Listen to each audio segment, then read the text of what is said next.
Meeting शुरू करने से पहले हमने छत्रपति शिवाजी महाराज, बसवण्णा जी, महात्मा फूले जी, साहू महाराज और हमारे जो महापुरुष हैं उनका फूलों से आदर किया।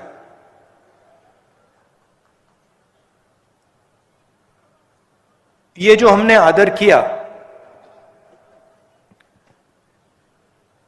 इसका मतलब क्या है? ये हमने किस कारण किया, क्यों किया? हमने इसलिए किया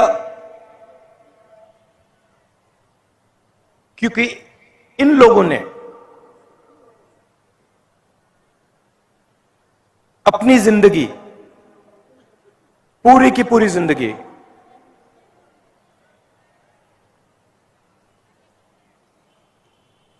तपस्या तपस्या तपस्या की। इन्होंने और कुछ काम ही नहीं किया। और जब इन्होंने तपस्या की, इनके दिल में जो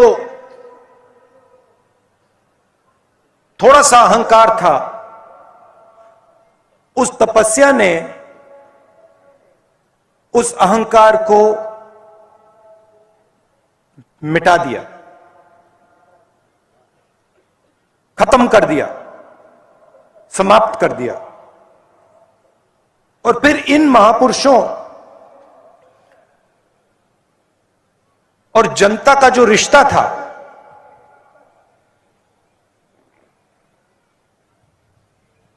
वो बिल्कुल दूसरे तरीका का रिश्ता था। उनकी तपस्या का हम आदर करते हैं। उन्होंने जो दिल से अहंकार मिटाया, उसका हम आदर करते हैं। और जो इनका रिश्ता था हिंदुस्तान के लोगों से, उसका हम आदर करते हैं। इसीलिए आज हमने इनके सामने हाथ जोड़े, इसीलिए आज हमने इनके सामने फूल रखे। ये देश तपस्या का देश है। अब देखिए,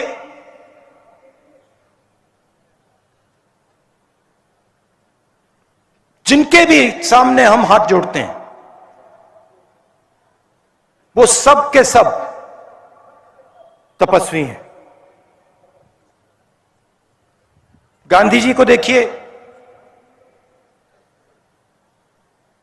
शिवाजी महाराज को देखिए, सरदार पटेल को देखिए। ये देश जब भी अपना सिर झुकाता है, हाथ जोड़ता है, तपस्या के सामने अपना हाथ जोड़ता है। सच्चाई है। और तपस्या सिर्फ इन महापुरुषों ने नहीं की।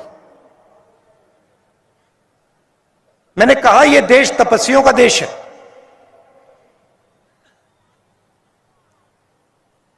इस देश के किसान भी तपस्या करते हैं, दिन भर तपस्या करते हैं। इस देश का मजदूर तपस्या करता है। इस देश का छोटा व्यापारी तपस्या करता है। मगर आज इस देश में उसको तपस्या का फल नहीं मिलता।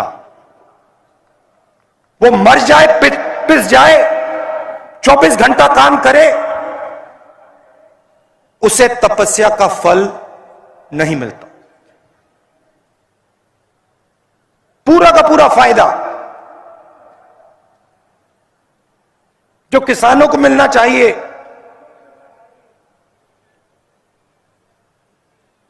फ्री में नहीं, मुफ्त में नहीं, तपस्या के लिए देश को खून पसीने, मजदूर के हाथ फट जाते हैं, खून निकल जाता है, तपस्या का फल नहीं मिलता।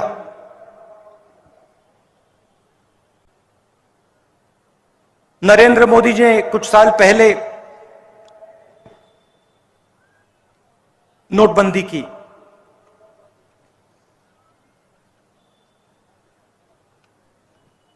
आठ बजे रात को कहा, भाइयों और बहनों,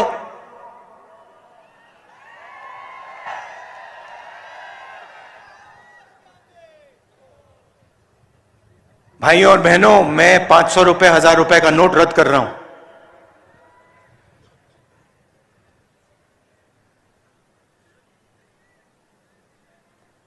काले धन के खिलाफ मैं लड़ाई लड़ रहा हूं। और कुछ दिन बाद उन्होंने कहा, अगर काला धन नहीं मिटा तो मुझे फांसी से लटका देना। क्या इमोशन, क्या शब्द, फिर आंसू भी निकले। उनकी अलग तपस्या है,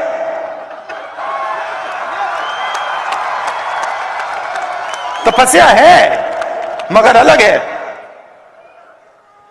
वो तो आपको दिखता है आंसू वाली। खैर, नोटबंदी की, गलत जीएसटी लागू की, 5 अलग अलग टैक्स,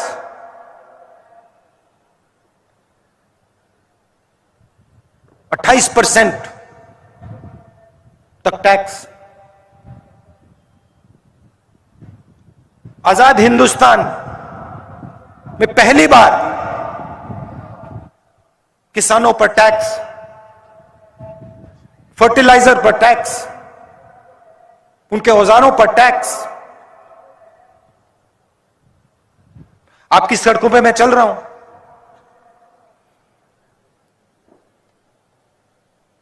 लोग कहते हैं 3500 किलोमीटर चल रहे हैं, कोई मतलब नहीं है। यह आप मत सोचो कि मुश्किल काम है, मुश्किल काम नहीं है, आसान काम है। आप यात्रियों से पूछ लो, बैठे हैं वहां पे, बताओ भाई आसान है मुश्किल है? आसान है मुश्किल है? आसान है। आसान क्यों है? हम नहीं चल रहे, हम अपनी शक्ति का प्रयोग नहीं कर रहे हैं। आपका प्यार, आपकी शक्ति हमें आगे धकेल रही है।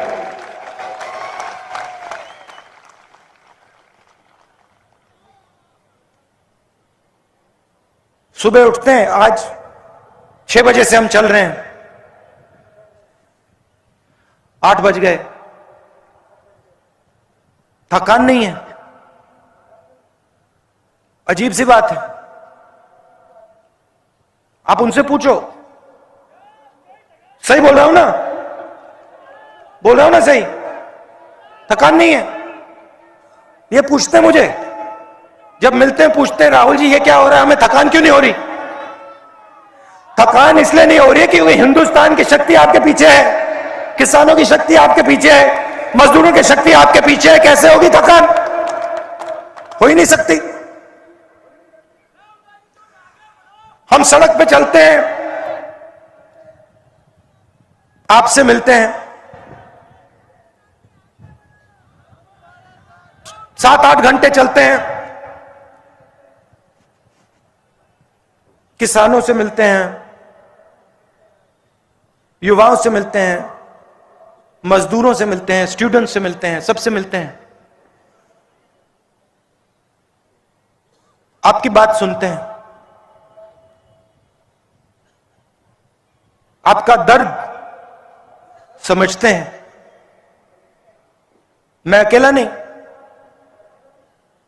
ये सब कांग्रेस पार्टी के नेता सब चल रहे हैं, घर कोई नहीं बैठा, घंटों चल रहे हैं। उन्हीं सड़कों पे चल रहे हैं जिन पे आप चलते हो। हवाई जहाज में नहीं, गाड़ी में नहीं, सड़क पे। और आपकी बात सुन रहे हैं। और बहुत समझने को मिल रहा है। आज छोटा सा बच्चा आके मुझसे बात करता है, दो भाई। मैंने पूछा क्या करते हो, क्या करना चाहते हो? पढ़ाई कर रहा हूं। क्या करना चाहते हो? सॉफ्टवेयर इंजीनियर बनना चाहता हूं। स्कूल जाते हो? हां, स्कूल जाता हूं। सपना है सॉफ्टवेयर इंजीनियर बनने का। मैंने गलती से पूछ लिया। मैंने पूछा तुमने कभी कंप्यूटर देखा है? कहता है मैंने कभी कंप्यूटर नहीं देखा। मुझे बुरा लगा। मैंने कहा तुम्हारे स्कूल में कंप्यूटर नहीं है क्या? नहीं, कोई कंप्यूटर नहीं है। क्यों नहीं है कंप्यूटर स्कूल में?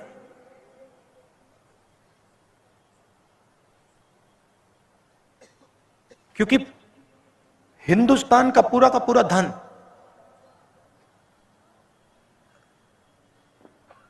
दो तीन उद्योगपतियों के हाथ जा रहा है, इसलिए कंप्यूटर नहीं है स्कूल में।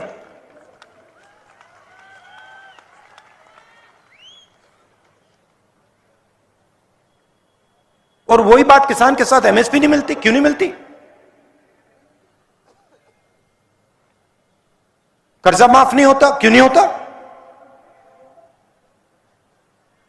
मजदूर भी वही कहता है मनरेगा का पैसा नहीं मिलता, काम नहीं मिलता। क्यों नहीं मिलता? भाई और बहनों, पैसे की कोई कमी नहीं है इस देश में। पैसे की कोई कमी नहीं है। यहां पे हमारे किसान भाई बैठे हैं ना, आपने पंप देखा है ना, जो ट्यूबवेल वाला पंप होता है, उसको ऑन करते हो पानी निकलता है ना, वैसा ही पंप लगा रखा है। हंसो मत, आपके जेबों में से पैसा निकाल रहा है वो पंप।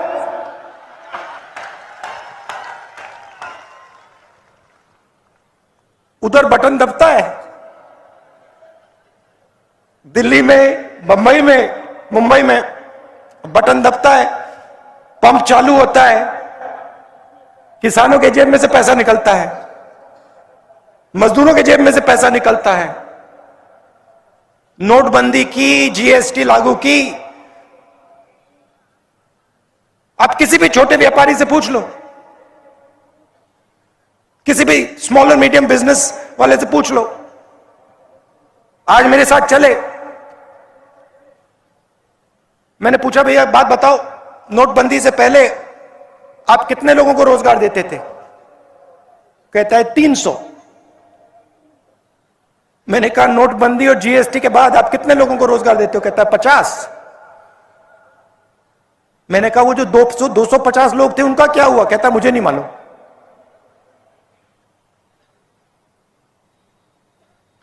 नोटबंदी और जीएसटी ने यह काम किया है।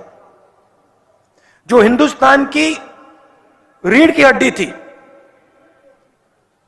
जो रोजगार देती थी, जो छोटे व्यापारी, किसान, स्मॉल और मीडियम बिजनेस जो चलाते हैं, जो लाखों बिजनेसेस हैं, मगर हर एक बिजनेस 300, 400, 500, 1000, 2000, 3000 लोगों को रोजगार देता था, उन सब को खत्म कर दिया।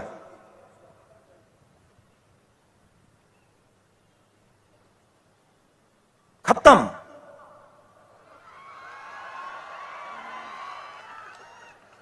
बहाना बनाया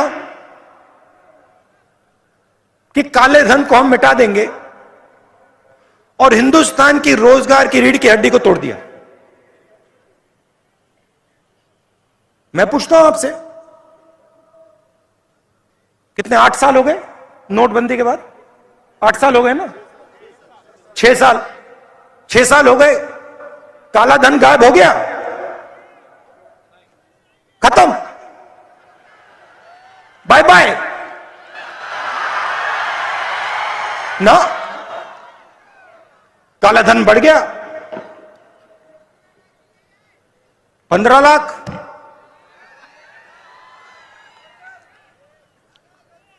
हाँ,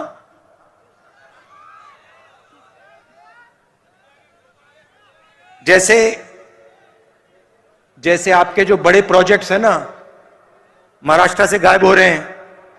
फॉक्सकॉन का प्रोजेक्ट गायब हो गया, एयरबस का प्रोजेक्ट गायब हो गया, वैसे ही 15 लाख गायब हो गया, खत्म।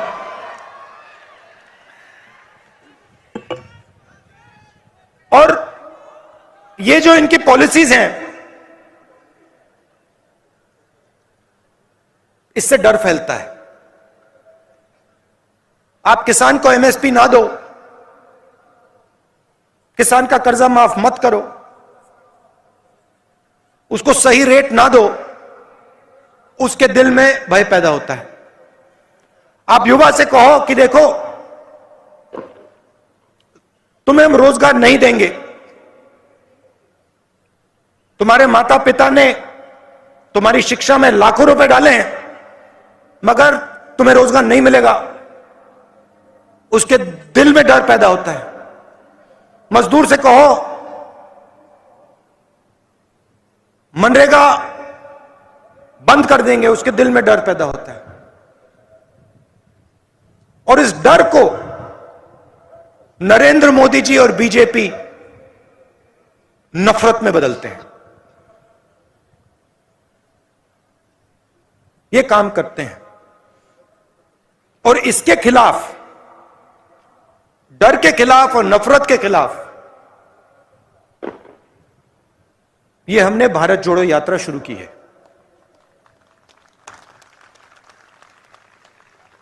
कन्याकुमारी से श्रीनगर तक 3600 किलोमीटर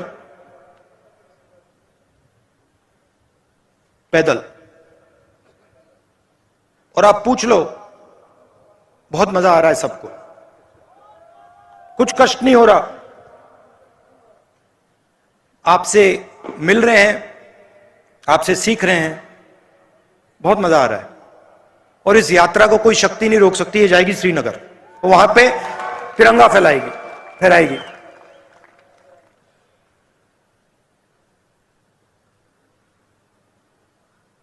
आपने, जैसे मैंने पहले कहा,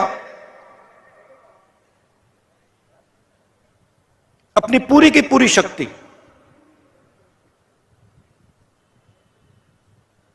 पूरा प्यार आपने यात्रा को दे दिया। यात्री चल रहे हैं, मगर लाखों लोग हमारे साथ चल रहे हैं। कन्याकुमारी से लाखों लोग इस यात्रा में शामिल हुए हैं। और आप हमें शक्ति दे रहे हो, हमारी मदद कर रहे हो। इसके लिए मैं आपको दिल से धन्यवाद करना चाहता हूं।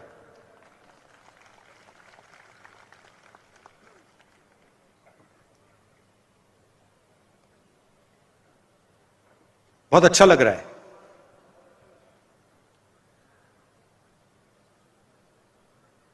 बात मेरे दिमाग में आई, पता नहीं कहां से आ गई। बोलूं? शायद नहीं बोलनी चाहिए। बोलूं? थोड़ी कंट्रोवर्शियल हो जाएगी। बोल डालूं? बोल दूं? तो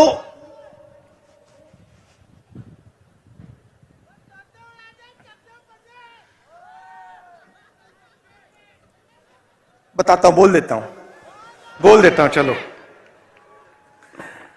मैं केदारनाथ गया एक बार।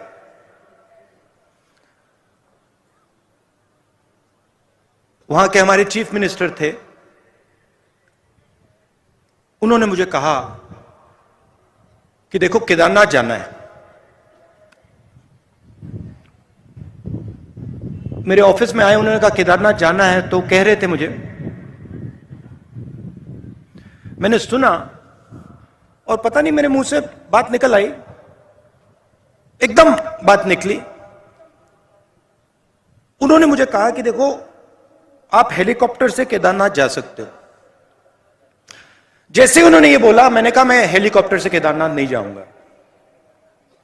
मैं अगर केदारनाथ जाऊंगा तो मैं पैदल जाऊंगा, क्योंकि मैंने सोचा कि अगर मैं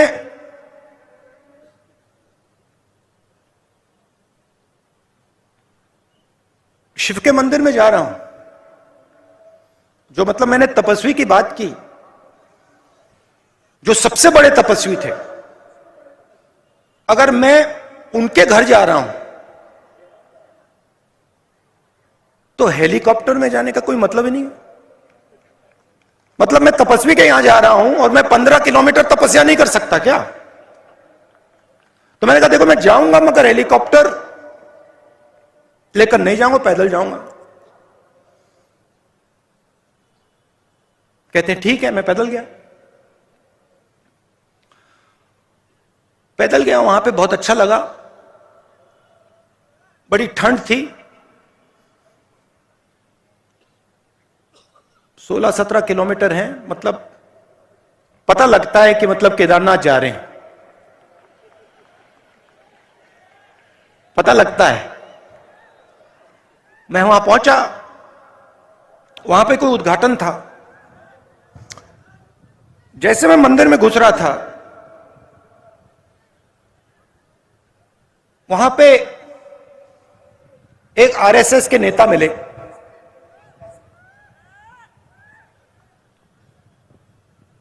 मैंने नमस्ते की।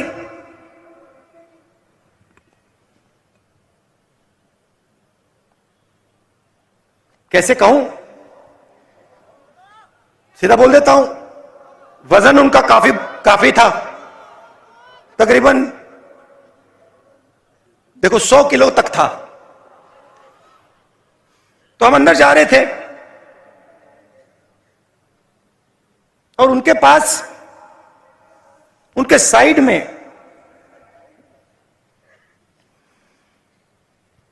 एक नौकर था और नौकर के सिर पर इतनी बड़ी टोकरी थी, उसमें फल लगे थे, फल थे। मैंने देखा, मैंने कहा सर ये क्या है?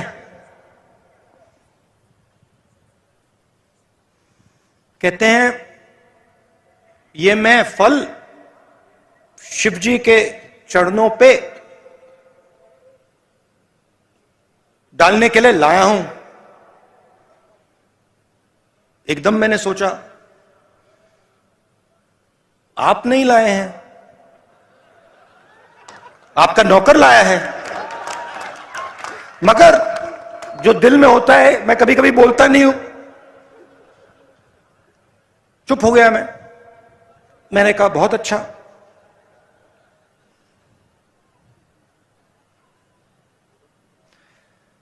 मुझे देखते हैं, कहते हैं आप कब आए? मैंने कहा मैं तो कल रात को आया था। आप कैसे आए? मैं तो चल के आया। 100 किलो का वजन था, तो मैंने बदतमीजी नहीं करनी थी, तो मैंने सवाल नहीं पूछा। मैं चुप हो गया। मगर उन्होंने कहा मैं तो हेलीकॉप्टर से आया।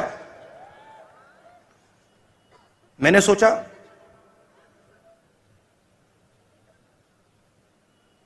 अब आ गया दिमाग में, मैं क्या करूं? मैंने कहा आप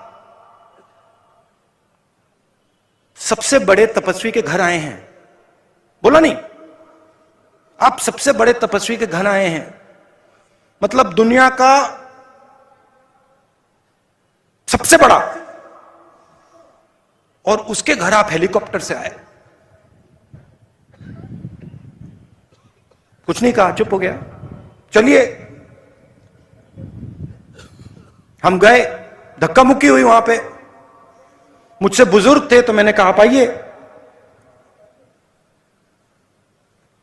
गए, उन्होंने मतलब हाथ जोड़े,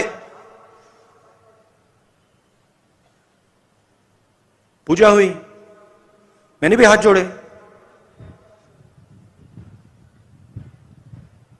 पूजा खत्म हुई, बाहर निकले।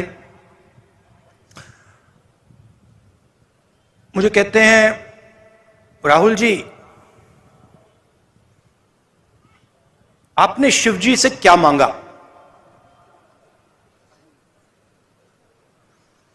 मैं चुप हो गया।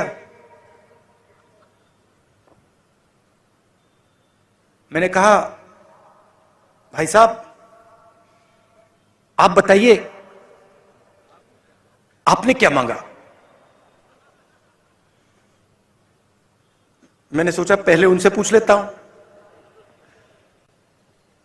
मुझे कहते हैं राहुल मैंने सेहत मांगी, सेहत मांगी। 100 किलो का वजन,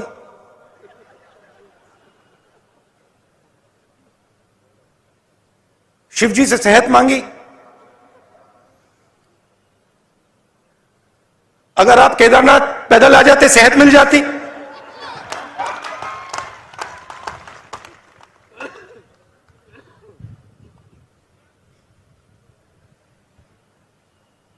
मैंने उसको बताया नहीं। अब मैं आपको बताऊंगा, मगर उसको मैंने नहीं बताया। उसको यह बात शायद समझ ना आती। उनका दूसरा तरीका है, हमारा दूसरा तरीका है। मैंने शिव जी से कुछ नहीं मांगा, कुछ नहीं मांगा। मैं गया, मैंने हाथ जोड़ा और मैंने शिव जी से कहा, शिव जी का धन्यवाद किया कि आपने मुझे रास्ता दिखाया है। यह फर्क है आरएसएस में और कांग्रेस पार्टी में। यह फर्क है गांधी जी में और सावरकर जी में। हम कहते नहीं हैं, हम कर देते हैं।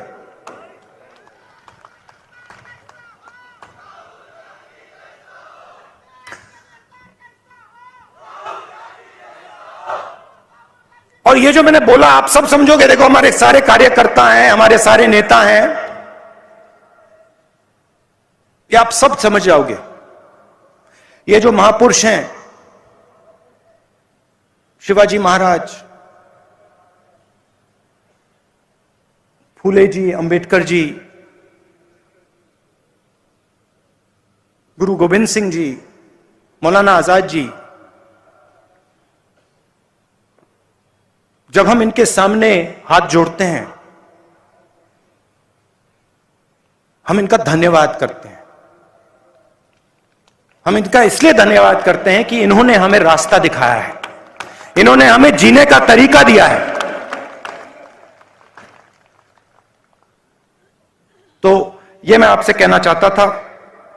आप सबका बहुत बहुत धन्यवाद।